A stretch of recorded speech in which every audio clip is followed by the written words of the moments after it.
आपने इतने केस को देखा है, इतने रेप के केस को देखा है, आपको क्या लगता है कि ऐसे जो रेपिस्ट होते हैं उनकी क्या माइंडसेट होती है कि वो इस लेवल तक किसी को जान से मार देंगे रेप करने के लिए?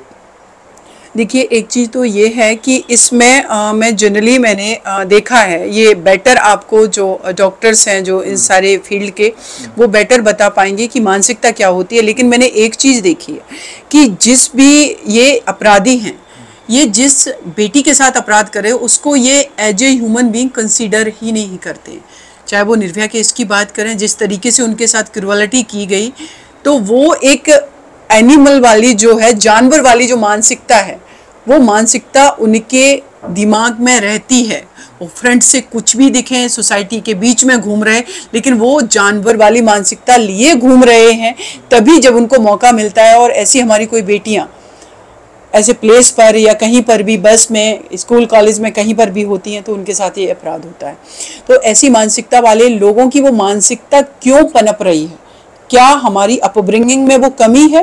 क्या हमारे स्कूल कॉलेज जहाँ पर हमें मोरलिटी की डेफिनेशन को बना करके हमें जो मोरलिटी सिखानी है, हम क्या उस पर काम कर रहे हैं? क्या हम उस इथिक्स पे काम कर रहे हैं कि एक बच्चे के साथ स्कूल में बैठने वाली दूसरी बच्ची वो ह्यूमन बीइंग है, ना कि वो एक ऑब्जेक्ट है, ना कि वो एक डिफरेंट जेंडर है। वो डिफरेंट जेंडर हो सकती है लेकिन है तो ह्यूमन बीइंग।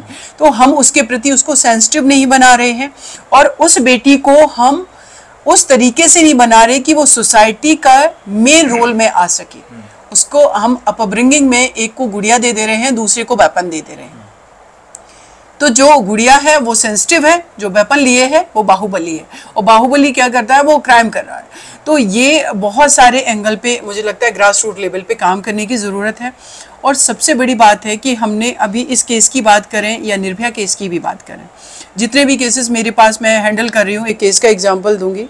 पड़ोसी है, 15 साल की बच्ची है, उसका रेप करके उस बेटी को केरोसिन डाल के जिंदा जला देता है, और वो बेटी को फिर कहता है कि अगर तूने सच बताया तो तेरे भाई को भी मार देंगे। वो बेटी डर के वजह से स्टेटमेंट कुछ और दे रही है।